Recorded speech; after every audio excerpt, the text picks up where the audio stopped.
ขสุขใจ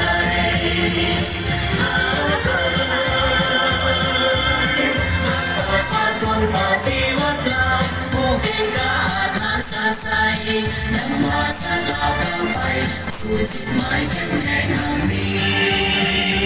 ยอมมีเธอถ้าเราได้มีวันนี้ขอจดจำคุณงามความดีจงรักภักดีเกิ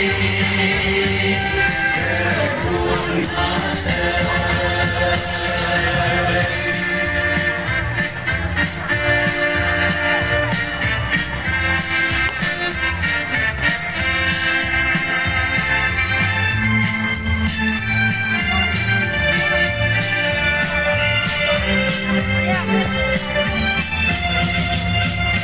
ทุกวันไทยได้ก้าวหน้าทุกแห่งดินลา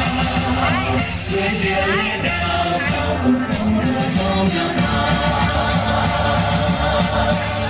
คุณเด่นเหมือนดังสายน้ำสวยงามฟ้าไม่ผู้ว่ามีรักกันดาประชาชนทุกสุขใจ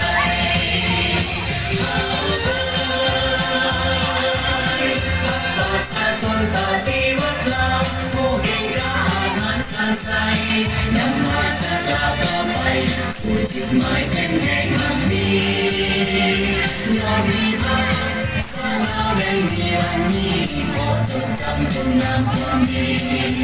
จงรักภักดี